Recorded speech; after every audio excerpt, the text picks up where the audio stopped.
Hello everyone, welcome back. Study ম্যাথমেটিক্সে প্রত্যেকে স্বাগত জানিয়ে ক্লাস 9 থেকে chapter 11 page number 161 video part number 16 করব। কোর্স দেখি 11.1 থেকে আজকে আমরা এক দাগের অঙ্কটি করব। পাড়ার 40টি পরিবারের প্রত্যেকটি পরিবারের শিশু সংখ্যার তথ্য নিচে লিখেছি।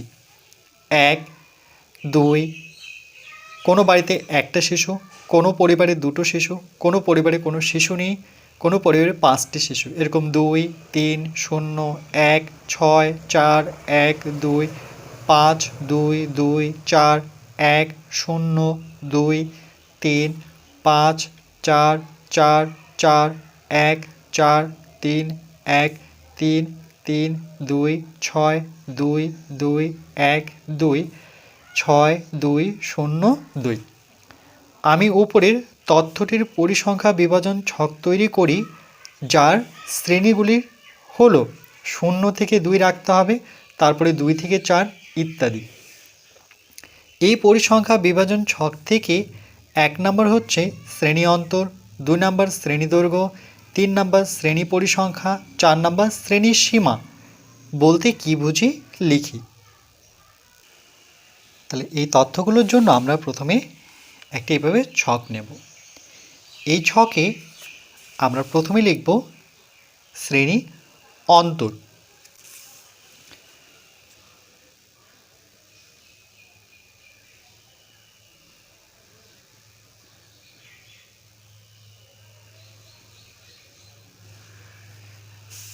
তারপরে লিখব আমরা শ্রেণী সীমা বা শ্রেণী দৈর্ঘ্য লিখতে পারি, যে কোনো লিখতে পারি, শ্রেণী সীমা। কিন্তু আমরা দেখেছিলাম এর আগে যে প্রথমে শ্রেণী অন্তর থাকে। পেজ নাম্বার 155 যদি আমরা দেখি, তাহলে প্রথমে শ্রেণী অন্তর, তারপরে পরিসংখ্যা, শ্রেণী সীমা বা সীমানা, তারপরে শ্রেণী দৈর্ঘ্য, মানে এভাবে সাজানো আছে। তারপরে আপেক্ষিক, বাকিগুলো তো দরকার নেই। তো আমরা যে কোনোভাবে এই টেবিলটাকে সাজাতে পারি। তো শ্রেণী অন্তরের পরে আমি রাখলাম শ্রেণী সীমাকে।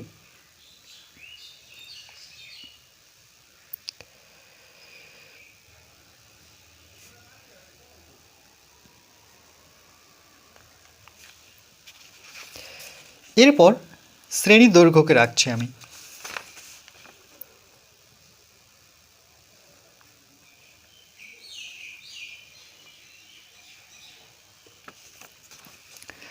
তাহলে শ্রেণী সীমা হয়েছে, শ্রেণী দৈর্ঘ্য হলো, শ্রেণী অন্তর হয়েছে, তাহলে কি লিখতে হবে? শ্রেণী পরিসংখ্যা।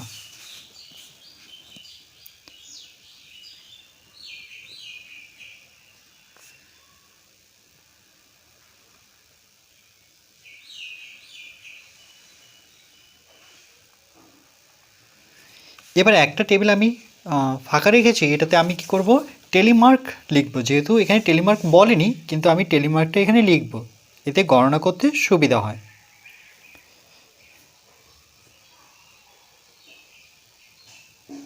টেলিমার্ক এটা কিন্তু বের করার প্রয়োজন এখানে প্রশ্নতে নেই বলেছে, কিন্তু আমরা যদি এটা টেলিমার্কটা না বের করি, তাহলে পরিসংখ্যা ভুল হওয়ার সম্ভাবনা বেশি থাকে। এবার শ্রেণী অন্তর এখানে বলে দিয়েছে কত থেকে কত রাখতে হবে, 0 থেকে 2 এর মধ্যে। তাহলে প্রথমটাতে আমরা নেব 0 থেকে 2। তাহলে যেটা ঊর্ধ্বসীমা, এটা নিম্নসীমা, এটা ঊর্ধ্বসীমা। তাহলে এই ঊর্ধ্বসীমা আবার নিচে আসবে। তাহলে এদের অন্তর কত? 2 করে। তাহলে 2 এর সাথে 2 যোগ করলে কত পাবো? 4। তাহলে দেখো পরেরটা পেয়ে গেলাম, এই যে 0 থেকে 2, 2 থেকে 4। তারপরটা কি আসবে? তাহলে 4 আবার নিম্নসীমা হয়ে যাবে 4 থেকে 6, মানে অন্তর 2 করে। তারপরটা আসবে 6 থেকে 8। এবার 8 পর্যন্তই কেন আসবো? তার কারণ এখানে সব থেকে বৃহত্তম যদি সংখ্যা আমরা দেখি, ক্ষুদ্রতম হচ্ছে 0, আর এখানে আমি বৃহত্তম 6 দেখতে পাচ্ছি। ওকে, 6 রয়েছে। কিন্তু এবার এইটে আসলাম কেন? কারণ 6 এই ঘরে কি কি আছে? 4 রয়েছে, 5 রয়েছে। 6 কিন্তু এই ঘরে থাকবে না, 6 থাকবে এই ঘর থেকে শুরু হবে, যেটা নিম্ন সীমা, সেখান থেকে 6 শুরু হবে। যদি আমি বলি যে 2 কোথায় লিখবো, এই টেবিলে না এই টেবিলে? 2 তো 2 জায়গায় রয়েছে। তাহলে মনে রাখবো ঊর্ধ্ব সীমাতে কখনো 2 লিখতে হয় না। বা এখানে লিখতে পারি না, কারণ এখানে 0 আর 1কে পাবো এই টেবিলে, 2কে পাবো আমরা নিম্ন সীমাতে, পরবর্তী যে টেবিল রয়েছে সেখানে 2 আর 3কে পাবো, 4কে আবার এখানে পাবো না, 4কে আমরা নিচে পাবো। এবার আমরা সংখ্যাগুলো টেলিমার্ক বের করব প্রথমে। তাহলে দেখব 0 থেকে 2-এর মধ্যে কি সংখ্যা রয়েছে, বা আমরা অন্যভাবে হিসেব করতে পারি। প্রথমে 1কে ধরানো যদি নিই, তাহলে 1 কোনটা ঘরে হবে 0 থেকে 2-এর মধ্যে, তাহলে টেলিমার্ক যেখানে লিখেছি সেখানে একটা দাগ দিয়ে দিই, বা টেলিমার্কটা এখানে রাখলে বেশি সুবিধা হতো, এখানে হিসেব করতাম এখানে দেখতাম। তো তোমরা যে কোনো জায়গায় রাখতে পারো, যেহেতু এটা কোশ্চেনের মধ্যে চাইনি তো এটাকে আমি এই জন্য আমি শেষে রেখেছি। এরপরে 2, তাহলে 2কে কোথায় রাখবো, 2কে এখানে তো রাখবো না, আমরা নিচের টেবিলে মানে নিম্ন সীমা যেখানে 2 রয়েছে এখানে 2 আর 3 এরকম ধরনের সংখ্যা, তাহলে টেলিমার্ক চলে আসবো এই তো এখানে। তারপরে 0কে আমরা অবশ্যই প্রথম ঘরেই রাখবো, তাহলে এই তো আরেকটা টেলিমার্ক দিলাম। তারপরে 5কে কোথায় রাখতে হবে 4 থেকে 6-এর টেবিলে, তাহলে 4 থেকে 6-এর টেবিলে একটা টেলিমার্ক দেব। এরপরে চলে আসবো আবার 2 রয়েছে 0 থেকে 2-এর মধ্যে নয়, 2 থেকে 4-এর মধ্যে, তাহলে দ্বিতীয় টেবিলে, তার জন্য একটি টেলিমার্ক। এবার চলে আসবো আমরা 3-এ, মানে এভাবে গোল করব আর সংখ্যা বসাবো, এতে ভুল হওয়ার সম্ভাবনা নেই। 3 কোথায় রয়েছে 3 রয়েছে 2 থেকে 4-এর টেবিলে, তাহলে 2 থেকে 4-এর টেবিলে অর্থাৎ এখানে। তারপরে চলে আসবো আবার 0 তো প্রথম টেবিলেই পাবো, তাহলে প্রথম টেবিলে আমরা আরেকটি টেলিমার্ক টানবো। এরপরে চলে আসবো আমরা 1-এ, 1 আছে 0 থেকে 2-এর মধ্যে, অর্থাৎ প্রথম টেবিলেই পাচ্ছি 1কে। এরপর 6কে খুঁজবো, তাহলে 6 থাকবে নিম্ন সীমা যেখানে 6 রয়েছে এই টেবিলে, অর্থাৎ শেষের টেবিলে এখানে দেব। এরপর 4কে খুঁজবো, তাহলে 4কে পাবো আমরা এখানে নয়, অর্থাৎ এই টেবিলে সোজা এসে আমরা এখানে একটি টেলিমার্ক নেব। তারপরে খুঁজবো 1কে 0 থেকে 2-এর টেবিলে পাওয়া যায়, তাহলে মনে রাখবে টেলিমার্কের নিয়ম হচ্ছে 4টা দাগের ঠিক 5 নাম্বার দাগটা এই 4 নাম্বার দাগের উপরে থাকে, তাহলে এখানে মোট দাগ সংখ্যা 5 হলো। 2কে খুঁজবো, 2 থাকবে 2 থেকে 4-এর মধ্যে, তাহলে এই দ্বিতীয় যে টেবিলটা আছে সেখানে একটি দেব। তারপরে 5কে নেব কোন টেবিলে 4 থেকে 6-এর মধ্যে, অর্থাৎ এই টেবিলে আমরা 5কে পাবো, 4 থেকে 6-এর টেবিলে 5। এরপর 2কে আমরা দেব 2 থেকে 4-এর টেবিলে, অর্থাৎ এই টেবিলে 4টা অলরেডি টেলিমার্ক হয়েছে, তাহলে 5 নাম্বারটা এই 4 নাম্বারের উপরে দেব। আবার 2কে খুঁজবো আমরা 2 থেকে 4-এ, নতুন করে আরেকটা টেলিমার্ক দেব। 4কে নেব আমরা 4 থেকে 6-এর মধ্যে, অর্থাৎ এখানে। তারপরে 1কে দেব আমরা 0 থেকে 2-এর টেবিলে। এরপর 0কে দেব আমরা 0 থেকে 2-এর টেবিলে। এরপর 2কে দেব আমরা 2 থেকে 4-এর টেবিলে। এরপর 3কে দেব আমরা 2 থেকে 4-এর টেবিলে। 5কে নেব আমরা 4 থেকে 6-এর টেবিলে, 4টা হয়েছে তাহলে 5 নাম্বার এর উপরে থাকবে। আবার 4কে দেব আমরা 4 থেকে 6-এর টেবিলে,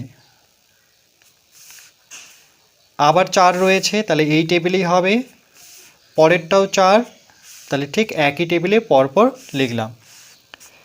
এরপর 1কে দেব আমরা 0 থেকে 2-এর টেবিলে। 4কে দেব আমরা 4 থেকে 6-এর টেবিলে।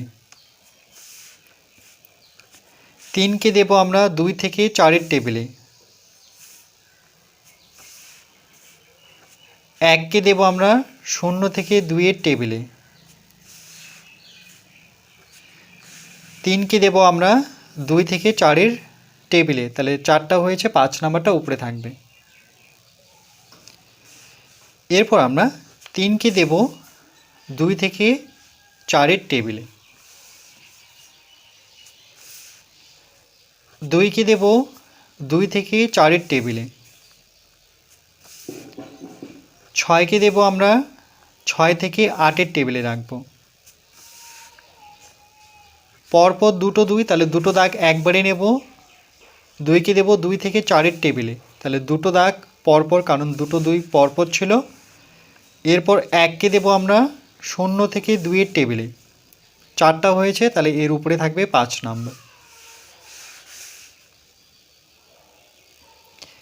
এরপর 2কে দেব আমরা 2 থেকে 4-এর টেবিলে, 4টা হয়েছে, তাহলে 5 নাম্বারটা উপরে দেব।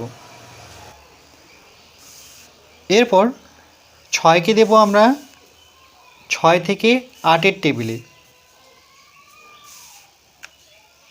2কে রাখবো আমরা 2 থেকে 4-এর টেবিলে,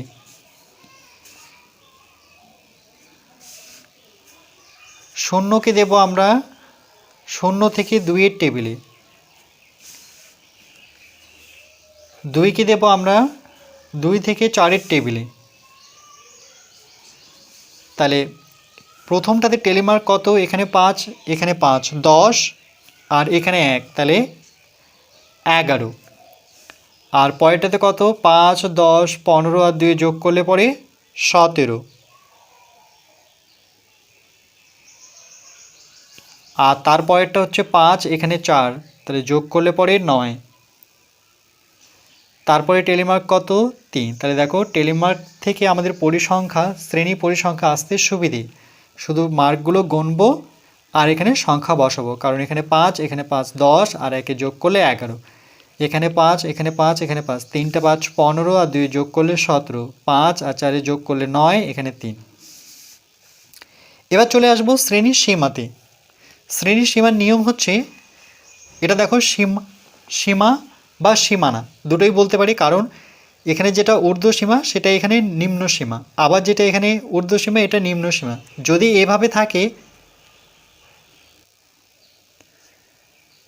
তাহলে এখানে সীমা হচ্ছে নিম্ন সীমা, তাহলে এভাবে লিখব 0, না 0 থেকে 2, এটাই হচ্ছে এর শ্রেণী সীমা। কারণ সীমা দু রকম হয়, একটা হচ্ছে নিম্ন সীমা, উচ্চ সীমা, কিন্তু সেখানে দেখো এই যে শ্রেণী সীমা কি হয়? নিম্ন উচ্চ, কিন্তু যেহেতু নিম্ন উচ্চ চাইনি, তাহলে এই যে 70 হচ্ছে নিম্ন, উচ্চ হচ্ছে 105। তো একসাথে যেহেতু সীমার জায়গায় লিখবো আমি, তাহলে দুটো সংখ্যাকে রাখতে হবে একসাথে, তাহলে এইটাকে তুলে আমি এখানে রেখে দেবো, মানে 70 থেকে 105। কিন্তু এখানে 70 তো নেই, তাহলে নিম্ন সীমা উচ্চ সীমা যদি হতো তাহলে এখানে একটা মাঝখানে দাগ টেনে 0কে আমরা নিম্ন সীমায় রাখতাম আর 2কে উচ্চ সীমায়, কিন্তু যেহেতু সেই অপশানটা এখানে দেয়নি, তো আমরা শুধু দেখে দেখে বসাবো। এটা হচ্ছে নিম্ন সীমা, এটা হচ্ছে উচ্চ সীমা, এটা হচ্ছে নিম্ন সীমা, এটা হচ্ছে উচ্চ সীমা।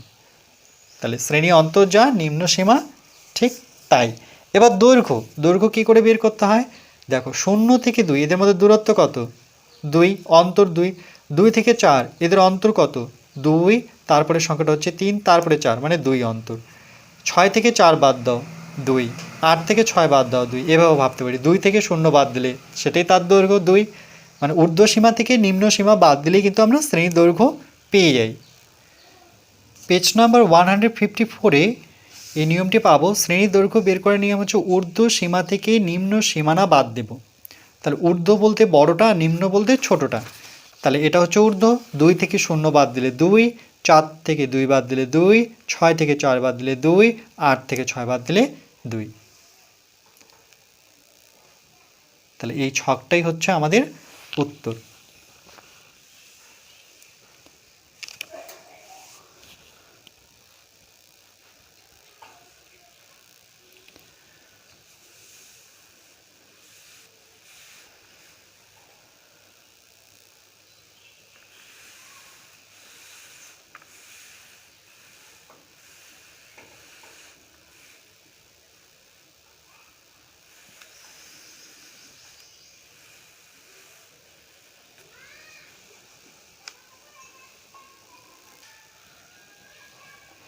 এরপর নেক্সট পার্ট নাম্বার 17-এ আমরা 2 নম্বর প্রশ্নটি করব।